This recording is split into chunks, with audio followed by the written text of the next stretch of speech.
welcome to By the Way with Beth and Stacey. I am Beth Cooper. I'm Stacey Earlywine, and we are recording on a different day.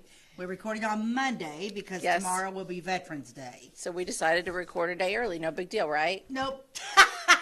Oh my gosh. Threw me complete. My morning, I look like Bon Jovi from the 80s, don't I? You look great. Yeah, my makeup's not all the way on. Okay, Here's what happens to me this morning. So, get up normal. Everything's good, right? Mm-hmm. Going to take a shower. Okay, got plenty of time. Life's good. That's all this thing. I hate the weather. You love it. Feel my hands. I know you're cold. I'm cold. It's snowing, so I know that this won't air for a few more days. But this is being filmed on Monday, the day that you woke up and the ground's white. Okay. Yeah. And as soon as I flipped up, well, let me back up. As soon as I flipped over, I think this is why my day was so bad because I cursed you this morning. I flipped open, saw the freezing cold, and went, "Oh, Beth is loving this." I am so happy. So I just want to say that yesterday was Sunday. Yesterday I got up for church, and I knew there was a chance of snow flurries, nothing sticking. So to church, I wore my snowflake hair clip. I don't know if you can see it, but it is a snowflake. Apparently, it brings the snow. So I'm wearing it again today, and the ground is being covered. Yeah, I'm ripping it out of her head on the first commercial break. So I'm like, I cursed Beth right off the bat. So then I went and I got in the shower, and I'm in there, and I'm doing my hair, and my granddaughter comes on Mondays. And so I can hear, about the time I hear her and Jim come through the door. When I do my hair, I have curly hair, so I have a diffuser on there. So I blow it this way, and then I lean this way, then I lean this way, and I'm just all over the place, right? I lean this way, the leg from my chair broke. Oh my gosh. I went tumbling down. Oh my gosh. I thought of my chair. It did hurt. I scraped up my leg, and I hit my head on the back of the footboard of our bed. Oh no, I have a great chiropractor if you need her. So yeah, I'm like, you've got to be kidding me. So then of course Jim's like, what'd you do? I said, the chair broke. He said, I told you that leg was loose. And I said, well, you should have fixed it. No kidding, Jim. He's downstairs, I'm upstairs. So anyway, JoJo of course comes up. Yo, what are you doing? Aww. She said, why did you break that chair? I said, well, it's been a rough summer, sis. A little too much ice cream, I guess. I am a weight gainer in the summertime because it's too hot to do anything, even though I love the hot. But when I say I love the hot, it's because I'm floating around in my pool. Yeah, right. But anyway, so yeah, I always lose weight in the fall because I eat healthier in the fall for some reason. In the summertime, I don't eat well in the summertime. So anyway, so then I'm like, okay, so I like to sit down when I'm doing everything. So I just kind of... So Jim, of course, immediately has to fix it. So he's there fixing it. So I'm like, now he's in your way for you to get your hair done. I'm glad he's fixing it, but he could have waited 20 minutes. So of course he's gonna watch this and be immediately, because that's Jim. If it's broke, what do we got to do? Fix it. Fix it immediately. So I'm literally sitting on the bed. I'm like, well, I might as well get dressed. And then the other day at the football game, wearing a pair of boots that I've had forever, rubbed a big old blister on the back of my heel. What? Right, yeah. So I'm trying to put a Band-Aid on. There's my granddaughter going, yo, I want to be the doctor today. I'm like, well, no, sis, let me just. Oh my goodness.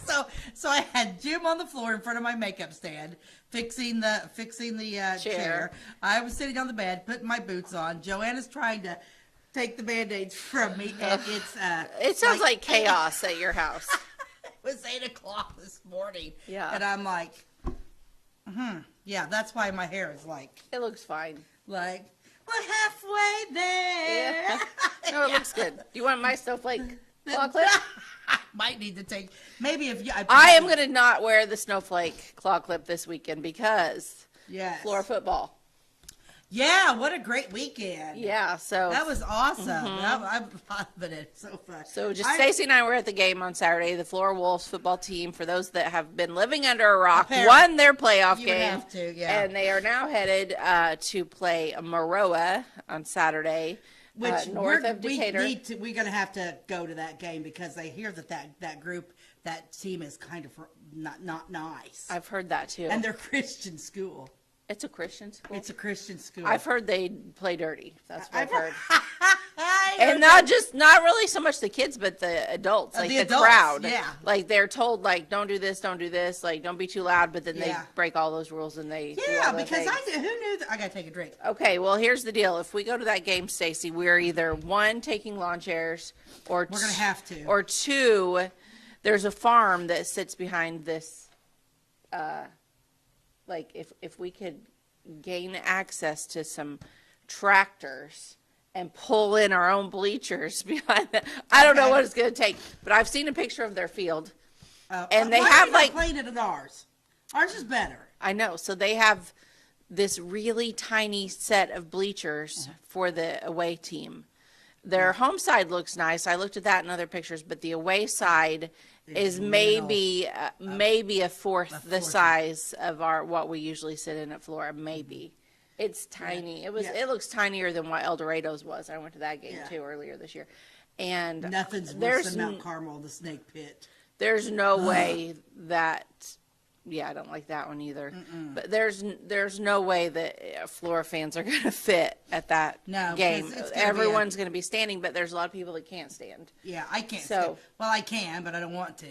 Yeah, I don't really want to stand the whole time either, but I wonder if lawn chairs are allowed. And if I do bring a lawn chair, will I even be able to see anything? That's the other thing. Yeah. Anyway, So what are we gonna do? what's a girl to do? Because because there's a fantastic auction we want to go to. Yes. Why does everything? I know. I feel really sad. I'm torn between some things on Saturday. We are And I know torn. these are first world problems. Like, we really have it really rough, don't we? Like, do we want to go to that great auction on Saturday? Or do we want to travel to the football game? Like, I want to do both things. I do too, but if I go to the football game, I don't want to stand the whole time. I'm not standing for. So my 2 hours. plan is to go to the auction Yeah. first, early, Yeah. and stay until about What time 11. does that start? The game? No, the auction. I don't know, probably 9, I'm Okay. guessing. Yeah. And then I'm going to check out everything to see what I want to bid on. If there's something there that I cannot leave for, then I'll stay. Yeah. But if there's something just I kind of like, then I know other people that are going to be there and they'll bid on it for me. Oh, But then I'll leave You it- do have people that are staying for the Uh-huh. long haul. Well, I think they're Well- staying for the long haul. Okay. So anyway, well, then okay. Well, that's good to know. Then I could do that too. yes, you could. So then we'd leave at 11, and then it's like a little over 2 hours to get there. So we wouldn't get there super early, probably not early enough to get a seat on those little bitty baby bleachers. No, we're not going to get a seat on. But those hopefully bleachers. they'd let us bring in a lawn chair, and we could just kind of sit off to the side and in a lawn chair. Yeah. I don't know. We'll see. I don't know. Maybe Well- they'll bring in extra bleachers. I doubt it, but maybe they would. If from what everybody's saying how they are, I doubt if they would. They want us to not be very happy. Mm-hmm. I just don't know why we couldn't have it at ours.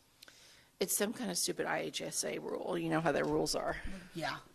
Well, it is Illinois high school, whatever. But anyway, so of course there's tons of rules. Yeah. So I want to go. I'm just so torn. But then if I get there, I don't want to stand the whole time. Of course, you know, I don't know, and it makes you wonder what their parking's like. What they're parking there. I know. It looked like I- there was just a ginormous field.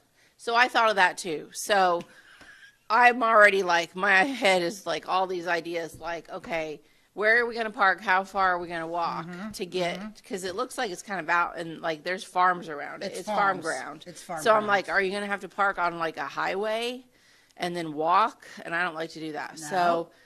So the kids have a dentist up there that they've went to before, a pediatric dentist, and that parking lot is only like 6 miles, I think, or 10 miles, something like that, from the field. So I thought, what if I parked at the dentist office and then had an Uber drive me to the gate and drop me off? I don't like to walk very far. Yeah. I mean, And then when the game is over, since we're going to know so many people, be like, oh, let me just hop in with you and you drop me off at this dentist office that's down the road where my car's parked. that, I'm telling you what, if somebody was smart, they'd get a couple golf carts and pay and shuttle people.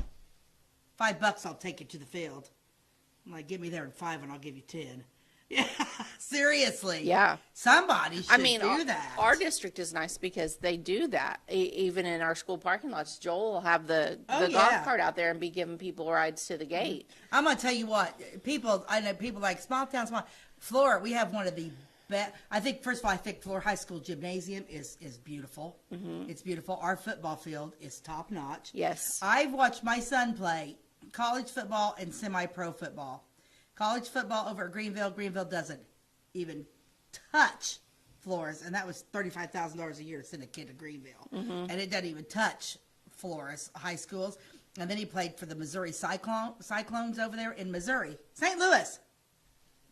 Nothing like Flora's. Nothing like Flora's. Yeah, I don't think we realize how nice of facilities we actually have. Nice. When you go to other schools, it's like, whoa, we have it good. Where was Connor playing one time in high school? And I was new because, you know, our where we play changes all the time. Right, we're Black Diamond now, but we used to be Little Egypt. yeah. I think Connor was in the Little Illini. Okay. Okay. And I mean, we're like walking. I was like, where do we sit? All the way over there. It's like, you've got to be, but parking's all the way. I mean, it was like, you're kidding me. Mm-hmm. But I traipsed across that floor because that's what I did. Mm-hmm. But gosh, yeah, it just was crazy. Yeah. I don't know, but yeah, I don't know, but I'm looking forward to it. So I'm torn because I know I'm going to get to that auction and be like, don't want to leave.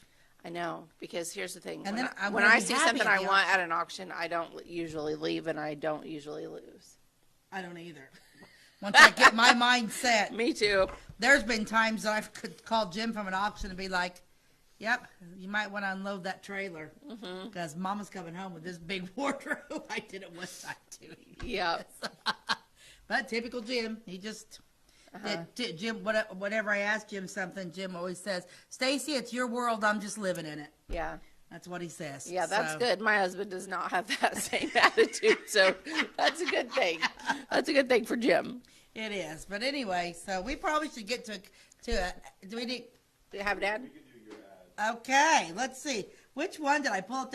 My favorite ads anymore come like from the 1900s to the 1920s. They're so funny. I'm just finding out so many different things. Let's see. Which one did you pull up, Ty? I've got Western Electric. Western Electric. Western Electric. What a good one. So this is great. So this is from 1914. And it's like my electrical home. Western Electric. Western Electric. And here, what I love about this ad, you guys, is it's like, okay, so my new home is going to have, this came from the Literary Digest, October 16, 1915. Electricity should be your servant. Few women realize the uses of which electricity can be put in their own homes as a means of simplifying housework. The same wires that now serve you so well with light are ready to bring you new comfort, convenience, and enjoyment. So basically, it's got a lady there, and her little phone's up there, and look how cute she is. And I love that house. I love that cottage-style house. But it's got a light bulb. It's got her vacuum. It's got her washing machine. Yes. It's just got all these little electric. Oh, look at her iron with the cord. Yes. Basically, women in 1950 need electricity, so all their housework appliances would work. Now, I've never really seen an old ad that's like that. You know, like talking. But it's really cool because she's got her hand on. You can see where her hand's at on the house. But isn't that house cute? Yeah, that's super I love cute. a cottage-style home. I do, too. They're so cozy. Uh-huh. But yeah, get ready, lady, to plug in all those appliances. Yep. Yeah, I don't even recognize that one. Large electric, what's that say? Vacuum cleaner? I know that's a vacuum cleaner. Then I recognize the telephone and the light bulb. And what's she doing over here? Coffee percolator or something? Electric lantern. A lantern. And then electric. I recognize the iron and that, good Lord, look at that washing machine ringer. And then I'm not sure what that is. Electric something. Heater maybe. I don't know. But how fun is that? Yes, that's a good one. Good find. That was a good find. Yeah. Yeah, that was a good find. Yeah, so, good job. We're going to take a commercial break. And I imagine since tomorrow is Veterans Day, I found a story in the Hometown Journal about a story about Pearl Harbor, and I know, are you going to revisit some? I am. Once I've started finding some of these veteran stories that I've wanted to do, they're amazing. Now I can't stop. I know. I don't want to stop doing. I don't want to stop doing them either. We'll just change the name of our show to Veteran Stories with Beth and Stacey. Exactly. But anyway, so we'll take a break and we'll be right back. Okay.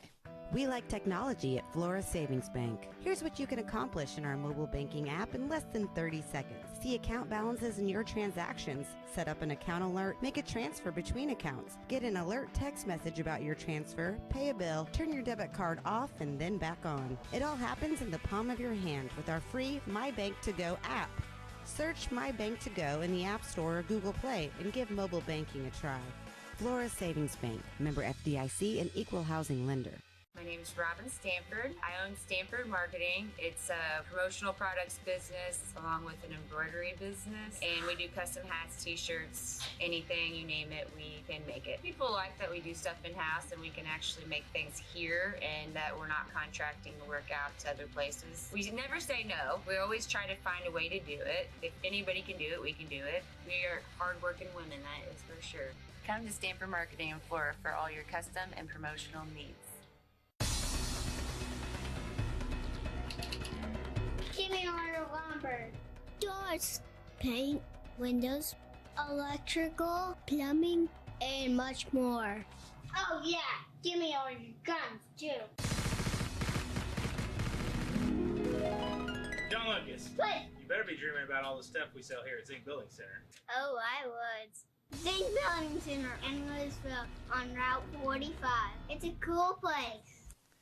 Welcome back to By the Way with Beth and Stacey. I'm Beth Cooper. I'm Stacey Earlywine, and we did a story a while back when they the dedication of the World War II memorial at Library Park. And if you have not gone there, you need to go to Library Park. Oh, yeah. It's awesome. I love our library park. I do, too. I don't love the library building, but I love our park. I agree. Yes. We still have hard feelings of our old build of our Carnegie Library being torn down.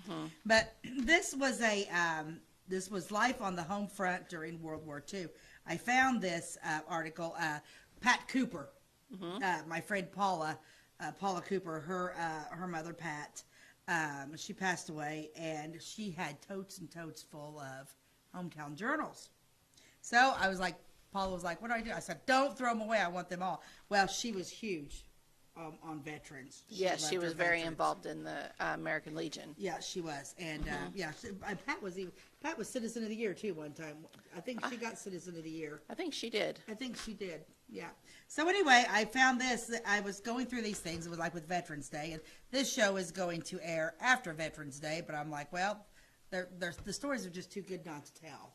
So who knows? We may be talking about veterans. I don't know. Yeah. Well, no. Till we run out, maybe. Especially you've got that really cool. Yeah, I do. You've got that really cool one. So even if that Yeah. would be awesome. But anyway. Okay. So this one says, editor's note, the following speech was delivered during the dedication of the World War II memorial by 18-year-old Flora resident Matthew Briscoe. So an 18-year-old boy. Okay. Okay? And so I find that interesting already. You know, it's like you wonder like how many teenagers, young kids today realize, what these men went through to keep Well, our his freedom. grandpa would have been a Yeah. He was World War Briscoe. II. Yeah. World War II. So, but it's just good that those are carried on. I hope we continue doing that. I think my sons know because we have a lot of war people in our family too. So I hope they appreciate it. If they don't, I'll beat it back into them. I don't care if they're in their 30s. That's right. Beat the crap out of him. Yeah.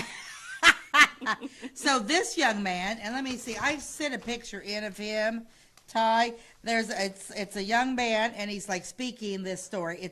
You can tell it's to him because like it's just a single picture of him at a podium, and he's the youngest one there. You see him? That's Matthew Briscoe. What's the year on this paper? This paper is 2005, Okay. November 14th, 2005. Right above this picture, does it say Charles Overstreet? Yes. Yep. But that's not. Charles is the picture above him. Yeah, that's Matthew right there. So this boy wrote this article, okay? It says, hello and good afternoon. My name is Matthew Briscoe, and I would like to thank you for coming today. I am today's average 18-year-old, and right now I would like to take you back in time and ask you to recount what life was like in the 1940s. Already I love the 40s. It's one of my favorite decades. It is. I love the 40s too. I love the 40s and the 50s. But there was a terrible war raging. There was a terrible war raging. 40s. But yeah, but boy, you just, anytime a movie starts and it's got that music. What's your favorite World War II movie? Do you have one? Oh, gosh. Mine is Shining Through. Shining Through, starring Melanie Griffith and, oh crap, what's his name? Michael Douglas. Yeah. Have you seen that one? I don't think I have. I don't know. Oh, it's so good. I think a lot of the war movies that I have watched over the past years have always been more close to like Vietnam. Oh. Yeah, those. Because I love Hamburger Hill, Hacksaw Ridge. Gosh. This is more of a World War II spy movie. This is more World War II spy. And it's 1940s, and it's awesome. You need to watch it later. I will. While And it's called what again? Shining Through. While it snows. Shining Through. Yes, Shining Through. Melanie Gosh. and Michael. I love Michael Douglas anyway. He's so good. Yeah, you'll have to text me that because I won't remember again in 5 seconds. Okay. Okay. Our country was in trouble and everyone was trying to do their part. Young men my age were being drafted. Let's just talk. Okay. Real talk right now. Let's just remind everybody that young men didn't have a choice. You were drafted. That means the government just said, Your number. And pony up, buddy, you're going. And they went because they And were they went. Americans and they were proud to do it. Today's 18-year-olds would probably start a protest. They probably would. Many of them, not all of them. Yeah, because when did the draft, because then like during Vietnam, you had a lot of draft dodgers, so when did the draft end? Do you know? Try to Google that. When did the draft end? I don't know. I can't remember. It had to be. After It was Korea? after Vietnam? I think it was after Vietnam. Because, they I don't drafted remember. at Vietnam. Well, because Korea And was then- before Vietnam. But they didn't draft any, right. And then they didn't draft in the 90s at all. No. 1973. 73. 73. So not that long ago that Yeah. the old government was drafting you. Can you imagine? Yeah, like really seriously today. I know that there's some still people out there, but I don't know. I weep for today's society. But anyway, young men his age were being drafted. That's 18 years old. Now remember, at this time, you're 18, you can be drafted to go to war, but you can't smoke or drink. So interesting. Men who had just finished studying history would soon be making it. Many people grew victory gardens. They saved scrap metal and papers. Women didn't wear their stockings, so the nylon could go to the paratroopers for parachutes. Did you know that? I did not. I don't remember that. We've probably mentioned that too. That's why they started drawing the line on the back of their leg. The line on the back of their to leg. make it look like they had on stockings, but they didn't. Yeah. Stockings were made by Nazis. I'm almost positive that because I'm thankful I don't have to wear stockings. I never wear stockings. For- I hated pantyhose in the day and stuff. That was terrible. If they made pantyhose to fit any body instead of just one body type, it would have been a different story. Yeah. They were all made for short people. Yeah. I'll tell you that. Well, I'll tell you. Well, the other thing, it didn't matter anytime I said, oh my gosh, anytime I would put on pantyhose back in the day in the 70s when you had to, the 80s were big pantyhose days, and when you wore a dress, God forbid you just show your leg, you wore pantyhose, and I snagged runners everywhere. I couldn't put a pair of pantyhose on for nothing. But anyway, so women were not wearing their stockings. So they could go to the paratroopers for parachutes. No vehicles were built for public use. There was no television to get nightly news. Instead, people went to the movie theater to see what their young soldiers were accomplishing. So now this time there's no news media, which today I would think that might be a good thing. And isn't that amazing how much that's all changed too? And no vehicles. So everything, and I remember our old set had Rosie the Riveter. We had Rosie the Riveter on our old set because women went to the factories. The young men, you're talking all the young men were all off to war, and so they were your factory workers. So the women went, the reason why they quit making vehicles is because they're making guns and artillery, and they're doing their Things part needed back for the home. war. Yeah, so that might be a really big part of the I'm going to women's talk movement. a little bit about women during World War II on the next episode. Good. I'm excited about that. All towns were patriotic to these men. Families had banners that had stars to show their sons or husbands were off to war. Many things were rationed, such as food, gas, or anything else the soldiers needed. And isn't that another great thing? I mean, they rallied around and sent everything they needed. The world was much simpler than our lives today. Gas was only 15 cents. The speed limit was only 45 miles per hour. People hunted animals for meat, not just for sport. You could sell rabbits at Brown Poultry House for 25 cents on a Saturday. On a Saturday night, the streets of Flora were packed with farmers and town folks getting caught up on their news. Now, just picture that in your mind. Mm-hmm. Love it. Because these things are not around. As handy as they are, I still think they're kind of a... I don't know. Sometimes I think that the luxuries that we have today are of the devil sometimes. I know. It's kind of crazy, but I do love having my phone, but it is kind of crazy there. You could go to a Sunday matinee for a nickel and get a handful of candy kisses for the same price. While walking your girl home, you could pick up some popcorn from Mrs. Lipke. You remember Mrs. Lipke? We talked about her. Mhm. Yeah, the popcorn lady. The popcorn lady, yeah. Which wouldn't you love to have that popcorn stand that she told you about? Mrs. Lipke would sell popcorn. That's why they didn't sell popcorn at the Florine Theater, because that was Mrs. Lipke's, the German woman that lived on the south side of town. That was her job. So she would roll her little popcorn wagon uptown Yep, and sell every her day. popcorn every single day. Every single day. She popped popcorn and sold it. Yeah.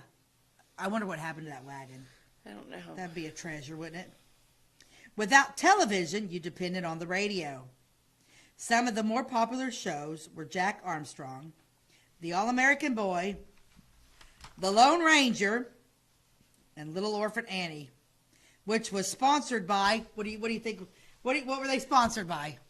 A local place? Nope, this is a Oh. national. Yeah, what were these things sponsored by? I don't know, like Kellogg's cereal or something? No. Ovaltine. Ovaltine, of course.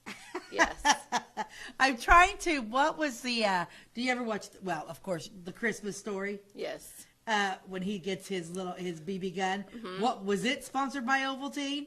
I think it was. I think it was too. I think it was sponsored by Ovaltine. Yeah, Ovaltine. Ty, how are we doing on my time, babe? I can do a little more. Okay. Take a couple more minutes. Okay. Don Winslow of the Navy. It was sponsored by Ovaltine. Don Winslow of the Navy and the Shadow. Do you remember where you were when Pearl Harbor was attacked?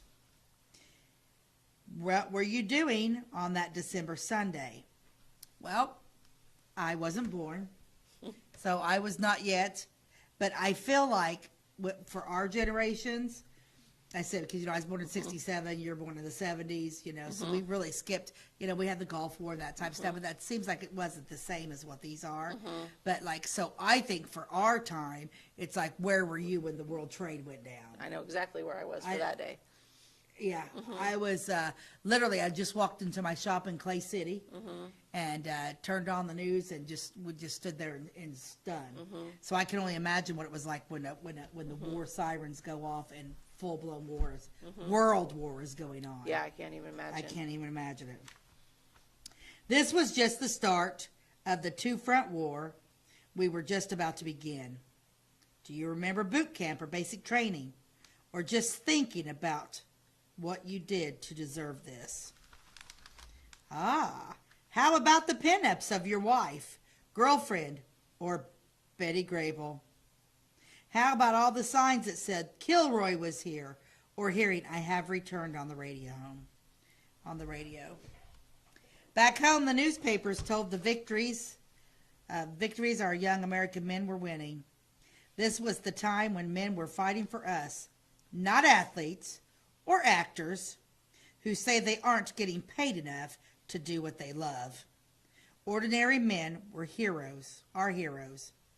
These men fought for their lives every waking moment. Many of them were scared by the things they saw, and they lived just to see the next letter from the home front, from their mom, girlfriend, or anyone. the story's not done. I'm going to finish it on the next segment. But Okay. yeah, I mean, if you just, and it's all by letter. And can you imagine how slow that was to get? I mean, Yeah, know. I can imagine. I don't know, but I'm going to let Ty. We're probably about ready for a commercial break now, and then we'll finish up this story in the next segment. We'll be right back. At Clay City Banking Company, we're all on the same team, regardless of zip code. At home, work, school, or across the country, you can be part of our team with our cutting-edge mobile banking products. From your hand, you can check balances, transfer money, make deposits, and pay bills. Looking for a loan? We've got you covered with our mortgage, agriculture, commercial, and consumer loans. Join our team today. Clay City, Flora, Louisville, and Fairfield Banking Companies. We're the hometown banks, member FDIC, and equal housing lender. Since 2004, Ed Lewis Trucking has been moving America forward. Family-owned and built on values that matter. Reliability, hard work, and service you can count on. From dry van freight to dump and hopper bottoms, plus top-tier truck maintenance in their state-of-the-art shop that's open to all truckers, not just their own fleet. They're growing stronger, expanding with their recent acquisition of McKinney Trucking, but never losing sight of what drives them. It's Ed Lewis Trucking, family-driven, service-proven. Call Ed Lewis Trucking at 618-686-3555. Tomorrow. Some fear the uncertainty it brings. Some trust the promise it holds. At Grinnell Mutual, we are always looking forward to tomorrow, growing and innovating. So even if the plans you have for the future aren't the same as the plans that the future holds for you, you can be ready. Because we'll be ready, like we have been for over 100 years. Trust in that. Trust in tomorrow. Talk to your mutual agent today. Your local agent is on the square. Louisville, Clay County Farmers Mutual Insurance. Welcome back to By the Way with Beth and Stacey. I'm Beth Cooper. I'm Stacey Earlywine, and I am reading a letter that Matthew Briscoe wrote and gave a speech on Monday, November 14th, 2005, at the dedication of the World War II Memorial in Library Park, which, once again, if you have not gone, you need to go and check that out. I'm going to continue reading this story because he does touch a little bit on the ladies here. Along with these men, the women had a very large role in World War II. Many ladies took up the jobs that their husbands had left to go fight the war. Many women began to work in factories building tanks, jeeps, and airplanes so our men could keep fighting. These women had a poster girl, Rosie the Riveter.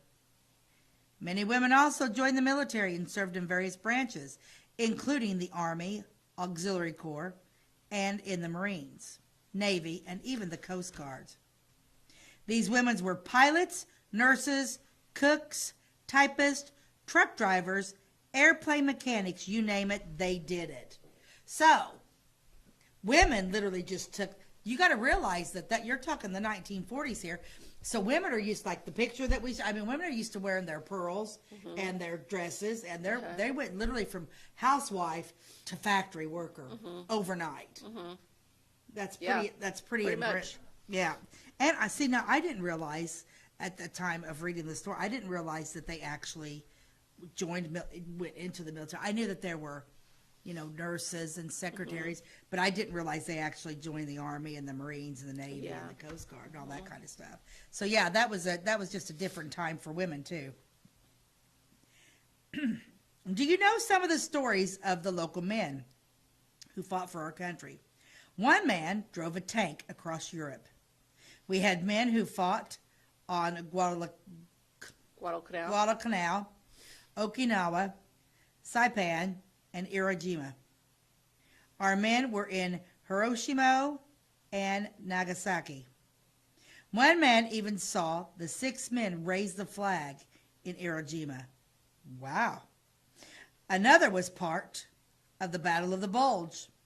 And one naval seaman saw 7 major battles in the Pacific. With 60 years passing, which is a little bit longer now, since the end of World War II, what do the kids of today think of our men and this time period?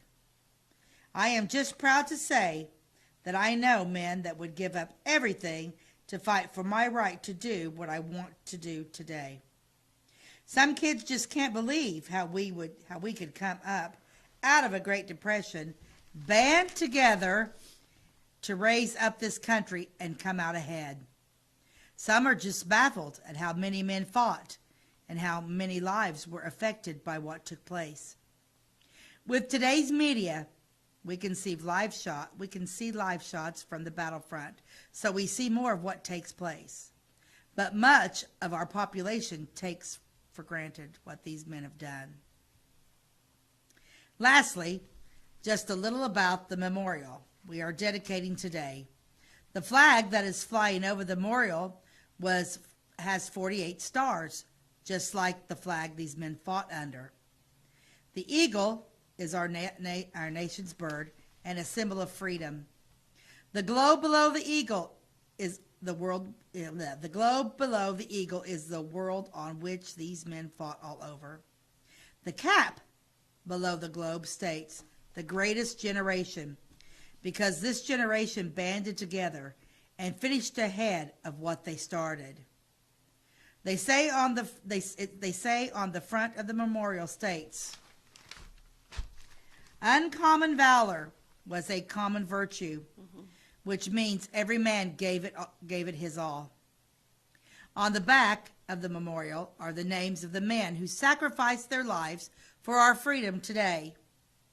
Each of the benches in the back has the symbol and name of each of the 5 branches of military that fought in this war together. On the bricks are the names and branch of service in which each man from Clay County fought.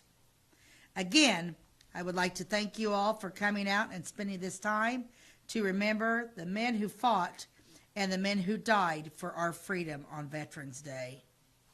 Well, That's was a well great. done. That was very well wone by Matthew Briscoe. Wonder where Matthew Briscoe's at today. I think he's So this in is Tennessee, 20 years but ago. I don't remember. So he's 38. He's 38 years old today. He's 38. So he's just 3 years older than Mac. 4 years older than Mac. But there was some really good pictures in here. So I said, let's do the one of the men looking down. They're on the bricks. I love this picture. This one. Look at this cute picture. Ed Billingsley and Victor Traub searched the field of bricks containing the names of World War II veterans. I love this picture. I think it's just so cute. There were so many people that came out that day. But yeah, if you go up there, all these bricks are at our library park. In the back of the picture, you can vaguely see the library. Yeah, my grandpa's name's there. Yeah, I'm trying to think what World War II. Gosh, I can't remember. I don't know. 40, 50. I think Little Harry. I'm trying to think. My dad's older brother, Harry. Little Harry would have been in World War II. Yeah, when it warms up again, I need to go check that out a little clearer. You know, It's been a while. I don't think that I have actually ever just went and just Read all the names. names. It kind of, honestly, it makes me a little dizzy to look Looking down down. that long and to, if I remember right, some of them are going different directions than others. And I you think have so. to do, like, turn around and go back and forth. Yeah. Let's look. Let's go through the single individual pictures, starting with Richard Durbin. These were some of the guest speakers that were there. Senator Yeah, there we go. Richard Durbin came and spoke that day. Senator John O. Jones. Yeah, they should just go right down to the line how I said him, if I said him right. Yep. Senator John O. Jones. Then the next one is Representative David Reese. Rice. David Rice. I met him a Nope. couple of times.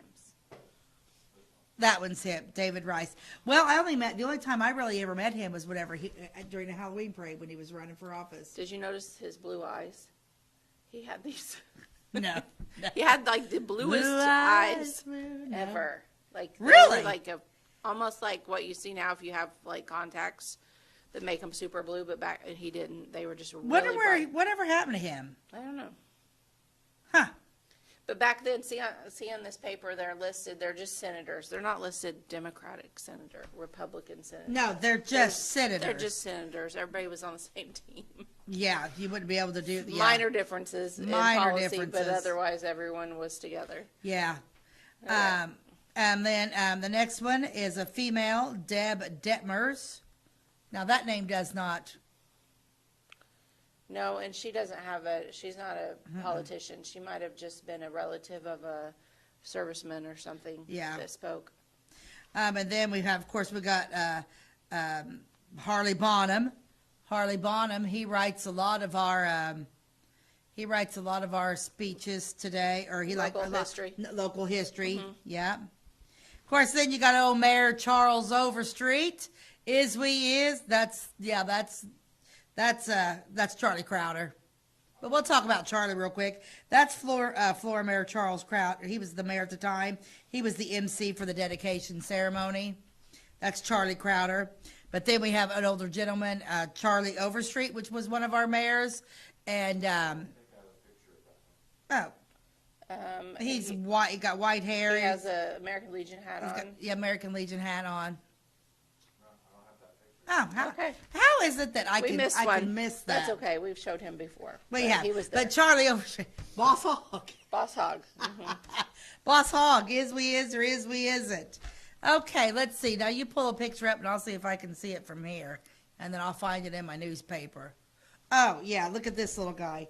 91-year-old Howard Cocklaser of Louisville, a World War II veteran who served in the U.S. Army, uses his cane to point out a brick with his name etched on Oh, it. that's cool. Oh, Yeah. Very look at his little hat. Yes. My Uncle Harold, Harold Hemphill, I can't remember what war Harold was in. I don't know if he was World War II, because my dad was Korea, and Harold was older than my dad quite a bit. So I would imagine probably they all were probably in World War II. And he always wore that hat every day of his life. He should. He wore it everywhere he went, and they called him Deacon. So that's what they always called him. It had Deacon on the front of it. But yeah, he always wore that hat everywhere he went. He always had that hat on and a cigar in his hand. Okay, let's see what other picture you're going to pull up here. We'll see what we got here. Oh, this is a local World War II veterans, Harley Bonham and Charles Overstreet, cut the ribbon to officially open the World War II memorial to the public. Okay. Yeah, that's kind of a neat picture. And then in the back of that picture, you can see that ginormous eagle. Yep. Yeah, then, you can see across the street. You don't realize how beautiful it was. It is. It's still beautiful. Yep. Love it. Okay. Let's see what else you got there for me. Oh, this is a great picture, Jan Phillips. Of course. The new memorial is made possible by the planning and contributions of Hack Wilson, Doug and Jan Phillips, and Weezer Briscoe. Pictured are Wilson, Jan Phillips, and Briscoe. When introduced during Friday's dedication ceremony, they were giving a standing ovation by more than 1,000 people attending. Bill Oliver in his wrote an estimated 1,500 people attended the dedication ceremony for the new World War II memorial at Flora Library Park. That many, huh? He said perfect autumn weather provided the setting for the ceremony, which included a number of area dignitaries, which we already talked about those. He said prior to the opening of the service, local citizens converged on the memorial in search of the names of World War II veterans etched in individual bricks. At the present time, this is back in 2005, 2,300 veterans are represented. The centerpiece of the memorial is the monument built of brick with black marble. Did you send this photo in? I think so. Oh, okay, we need to take a commercial break, and we will be right back. Briscoe Surplus Sales on the northeast edge of Flora is your one-stop do-it-all shop. Looking for rugged boots and footwear from great brands like Lacrosse, Rocky, and Carolina? They're there. How about top-notch small engine parts and service? Briscoe Surplus Sales has it. Whether you're wiring your switches or switching your wiring, Briscoe Surplus Sales has the solution and the know-how to help you get the job done right the first time. Briscoe Surplus Sales, your one-stop do-it-all shop. This is Christy, inviting you to wrap yourself in lasting luxury at Carnaby Square. We specialize in one-on-one customer service, high quality, head-turning, on-trend fashions, footwear, accessories, and a complete line of Brighton leather goods and jewelry. If you want to nix fast fashion and invest in a true-to-size, ethically manufactured wardrobe that you'll wear for years, it's time to treat yourself at Carnaby Square in downtown Fairfield. At Clay County Hospital, we are dedicated to providing quality care for you and your family. Our skilled medical team is committed to your well-being, ensuring that you receive the personalized attention you deserve. From filling your prescriptions at our state-of-the-art pharmacy to a visit with our compassionate behavioral health providers, we're here to support you every step of the way in your journey. Experience the difference at Clay County Hospital, where your health is our priority. Clay County Hospital, complete care, start to finish. Welcome back to By the Way with Beth and Stacey. I'm Beth Cooper. I'm Stacey Earlywine, and we were talking. We did a story that Matthew Briscoe wrote. Very well. Yes, written very well written story, and then we're just kind of going through some old pictures of the crowd that was at Flora. Bill Oliver wrote that there were estimated 1,500 people that were on Library Park when we dedicated the new World War II memorial, which is absolutely beautiful, which was made possible by Hack Wilson, Doug and Jan Phillips, and Weezer Briscoe. I loved Hack Wilson. Do you remember him? I did not know him, no. We need to do a story on Hack Wilson. Yeah, he was a good old boy. And anyway, so we were going through some of the pictures. But first, I want to tell you a little bit about what Senator Dick Durbin wrote or said that day. These veterans didn't return home after the war to raise monuments, but to raise families. They didn't return home to build monuments, but to build America. He also said of the fighting spirit of today's soldiers fighting in Iraq and recounted his experience of visiting the wounded military personnel in hospitals who have displayed the eagerness to return to the battlefield.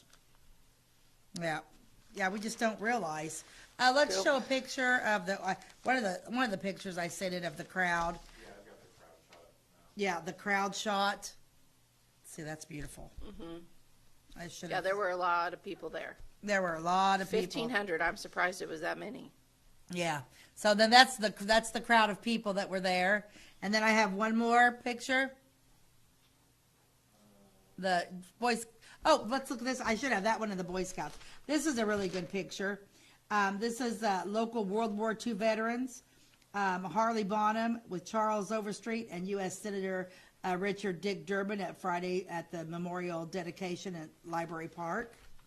So that's a good picture. And then we got the Boy Scouts, of course, were there. And this is Boy Scouts, Tom and Ron Rose, prepared to raise the flag at Friday's dedication. The vintage flag was flown contained with 48 stars, the number of states in America at the time of World War II. Oh, cool. So, well, yeah, because, people don't, I guess, but we are with 50 states, you know, because we got Alaska and Hawaii added to it. Mm-hmm. Now, what if they isn't Puerto Rico part of the United States now? No, it's not a state. Or is part like how we did Hawaii and how we did Alaska? I thought Puerto Rico was part of. No. It's just like a territory. It's just a territory? Like a territory or do they call it a commonwealth or something or what? Okay. Yeah. But it's not a state. Not a state like they've done with Hawaii and that.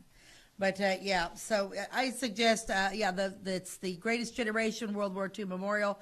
Uncommon Valor was a common virtue. And then it's got the thanks to Doug and Jan Phillips, Weezer Briscoe, and Hack Wilson. Do we have that photo? I don't have that we don't have that one, a picture of the monument. But you should stop by. It's at Library Park. It's out in the yard, of course, and you can stop by any time of year, even on a snowy day like today. Oh, but yeah. a beautiful day would give you time to get out and walk around and read all the bricks. Yeah, for read sure. all the bricks. But, that's my pictures and my story. And then Beth just reminded me, because I came across a story And Beth reminded me that she had already covered this story a little bit. It's been a long time ago, It's though, been so a long let's time, recover so let's it. recover it. Because it was just a little blurb I had, and I threw it in with a bunch of other stuff that Yeah. I'd found in a scrapbook. But this is an interesting little story. Yeah, it is kind of a neat little story. Let's see if I can find it here. This is what it says. Local boy captures 7-foot eagle alive. Raymond Lambert, son of H.B. Lambert, living near Flora, captured an eagle measuring 7 feet from tip to tip in a field near his father's house. This is in 1920, in the 1920s. Flora, 1920. Flora, 1920s. This is what I'm wondering about this kid. I mean, it's like, so he sees this beautiful bird. And he thinks, I'm going to catch that. I'm going to catch that bird. Yeah. So, anyway, affecting the bird's capture after he had shot it with a shotgun. Uh-huh. What little Raymond doesn't know, you'd be sent to the electric chair for doing that today. Well, it does not say it's a bald eagle, and I don't believe that it was a bald eagle. Yeah, would it matter to a little boy? No, but No. it might matter to the government. Yeah. Yeah. Go ahead. He was driving. Okay, so affected bird. He shot it with a shotgun, stunning and knocking it to the ground. So first of all, he must have been a really bad shot. He was driving along in a wagon when he noticed the bird in a tree and fired at it with his gun, thus being able to capture it alive. The bird was taken to the Lambert home, where it was stored in a very large, strong pen. That they just happened to have. That they just happened to have. Having shown exceedingly pugnacious attitude. Well, if somebody just shot me out of the out of a and then tree, put you in a big cage. I'd have a pugnacious attitude. Yeah, no I kidding. think I'm gonna start bringing that word back. Pugnacious. Pugnacious attitude. I'm gonna tell that to Joanna today. You've got a pugnacious attitude. She's going to be like, what? What? Yeah. The boy planned to sell the bird to some zoo, which I wonder what did happen to that bird. Do you remember your story? Did it go into detail? Did he send? I don't know. I'd have to go back and look. I had a picture. Do you have a picture? I don't. Okay. Eagles in this part of the country are quite a rarity. Let me see if I saw it. It being several years since the capture of one has been reported. So this was in the Floral Journal Record, December 1st, 1921. Yes. Little Raymer, that could you imagine? Do you realize 7 foot from tip to tip wingspan? What it would have been like when that kid came dragging that home? Uh-huh. Yeah. I mean, come on. Did you find it? No. No. I'm terrible about deleting stuff Yeah. after I Well, I cleared out a bunch of old pictures from the show because these are taking up way too much room on my phone. So Yeah. I got rid of them. But yeah. I did too. But yeah, so little Raymond would be like, your dad comes home and be like, boy, I said, boy, what do you got there? Uh-huh. A 7 I foot. caught an eagle, Dad. I caught an eagle. Dad shot it out of a tree. I'm going to write a letter to the zoo. And See if they'll come get it. Pay me $10. 7 foot. I mean, Yeah. because what's this? This is probably what in here? How tall are these ceilings? About Probably 10? 10 feet. Yeah, so that bird would probably go from that door, that entire door frame. That's big. That's big as wingspan. Yes, it is. That is big. So, Yes. yeah, I'm not sure how much time we have left, Ty. You got like 4 minutes. 4 minutes, okay. So anyway, so great story on Veterans Day today. Of course, by the time this show airs, it's going to be over. But Full Armor is at Nostalgia Theater doing their second annual Veterans Day program there. And last year it was packed. The balcony was full. Every seat we had was full. And right now, the big Veterans Day program is going on at the Flora High School, which all of the schools in Clay County, or not in Clay County, but in the Flora district attend. So all the junior high students are bussed over, all the grade school students are bussed over, and all of the veterans are attending. So Jason's parents are there. My father-in-law is a veteran. Uh-huh. And, yeah, I think the place is packed. So we got Good. a lot going on around town. And that is today, because they actually, like, because it's kind of, usually they'll make a long weekend out of stuff, but I like the fact that they're taking actual Veterans Day off. Yes, yeah. So Yeah, because tomorrow, what is no the school. date today? The It's 10th? Man, November's It's gonna my go. favorite month, and it's just flying by. And I know you guys probably get tired of Stacey and I talking about how fast time goes, but it is so crazy that we just felt like we just finished Halloween stuff, and already it's like November's almost halfway over, and we're focusing on our Christmas stuff. Yeah, So yeah, and Christmas stuff is coming, which we got some fun stuff coming up at we the do. theater. We do. Mark your calendars for the Christmas Children's Play, the first weekend of the month. And the second weekend of the month is the Christmas Madrigal, brought to you by the performers from Palestine, Illinois, that are extraordinary. You get supper and entertainment. You get dinner and a show. Dinner and a show. Dinner and a show. For more information on those tickets, check our Facebook page, Nostalgia. Yeah. Okay, what do you got? Well, I went back to Deep Thoughts for a Deep minute. Thoughts by Jack Handy. Okay, let's end with something silly. There are many stages to a man's life. In the first stage, he is young and eager, like a beaver. In the second stage, he wants to build things, like dams, and maybe chew down some trees. In the third stage, he feels trapped and then skinned. I'm not sure what the fourth stage is. He is nuts, this Jack Handy. Yeah. Oh, gosh. First, he's young and eager, like a beaver. Then he's building dams. Then he's caught in a trap and he's skinned alive, and we don't know what the fourth stage Oh, is. gosh. Deep Thoughts. Anyway, as always, thank you for joining us. You can always find us on Wabash Catch TV, channel 100 at 11 a.m. and again at 3 p.m. Monday through Friday, but we're also on YouTube. And that is it